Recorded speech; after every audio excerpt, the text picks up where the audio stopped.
In this video, I'm going to demonstrate how to test a two-way interaction between a quantitative variable and a categorical variable that has more than two levels. So here I've already created effects codes. This could also work with dummy codes, but I've created effects codes for religion. Religion in this data set has 4 levels, so we need to create 3 effects codes. There's one for the Jewish religion, where that's coded 1, and the base group, which is Christian, is coded as -1. There's one for Muslims, where that's coded 1, and the base group, which is Christian, is coded as -1. And then there's one for atheists, where they're coded 1, and the Christians are coded -1. And in all of those examples, all the other religions are coded as 0.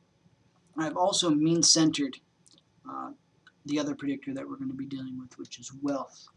So if you're not sure how to create the effects codes or how to mean-center the variable, you'll want to view those videos before you do this. So anyway, what we need to do is we need to create also, in addition to the j-1, where j is the number of categories of the categorical variable, in addition to the j-1 effects codes, we need to create j-1 interaction terms. So to do that, we basically just go into compute variable. I'm going to clear out what I have there, because that was when I mean-centered wealth. And what we're going to do is we're going to create the interaction term. So we're going to have the Jewish effects code times mean-centered wealth. I'm just going to call this Jewish by wealth. And we'll create that code. And of course, you could do this in syntax in code, but we're just going to use the point-and-click menu for now. And then we're going to create Muslims times mean-centered wealth.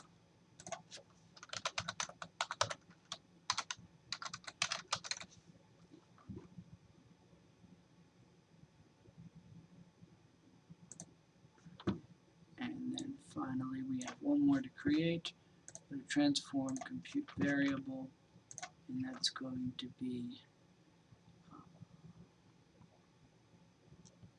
atheists times mean-centered wealth.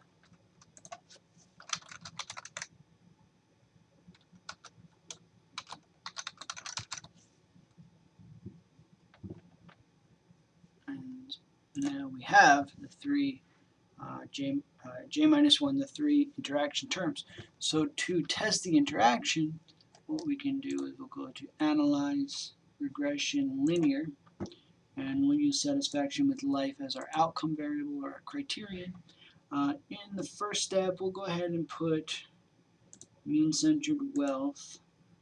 We may want to test separate, like above and beyond, to see if religion has an impact. So we can go and put the 3 effects codes, not the interaction terms, but the effects codes in the second block, and then we can go ahead in the third block and see if there is an interaction by entering in the 3 interaction terms. So we'll go to statistics. We want to make sure we ask for R-squared change. Obviously, if this was an actual study we were doing, we would do some diagnostics, we'd test assumptions, and all that fun stuff. But for right now, I just want to focus on testing the interaction. So we click Continue, and then run the analysis, and we get an output file. Since I did this in 3 blocks, the first block just looks at the effect of wealth on satisfaction with life, which shows we have predicted about 21% of satisfaction with life, with wealth, and that is indeed a significant, at least we can reject a null of 0% variance being predicted. When we add the dummy codes for, let's call it the main effect of religion, we have an increase in R-squared. We're now able to predict about 36%, so that's an increase of about 15%, and that change is also, the p-value for that change is statistically significant. So we can say that religion affects or is related to satisfaction with life significantly after controlling for wealth. If we look at our third step, This is the test of the interaction between the religion and also wealth.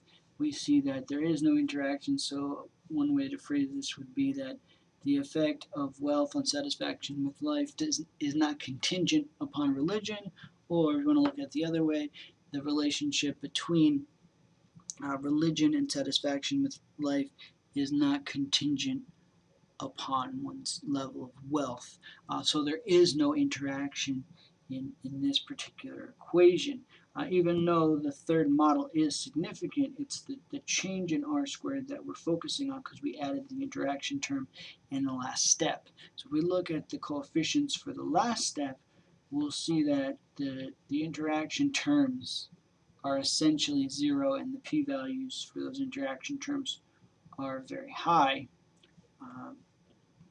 But to test the interaction, you would basically look at how do the interaction terms predict above and beyond the main effects, so to speak, that are already in the equation. So it becomes a bit tedious if you do have a significant interaction between a let's say continuous variable and a multi-categorical predictor, because if you do have a significant interaction, then you have to essentially recode either the categorical variable to do dummy coding and move the reference group around, so you can see how the focal continuous predictor changes depending upon which reference group we're talking about, or you would move the mean, or I should say the 0 point in the categorical variable up and down to see how that changes the effect of the categorical variables. But in any case, in this example, we did not have a significant interaction, so we don't have to further probe it. Well, thank you for watching, and I hope you enjoyed that as much as I did.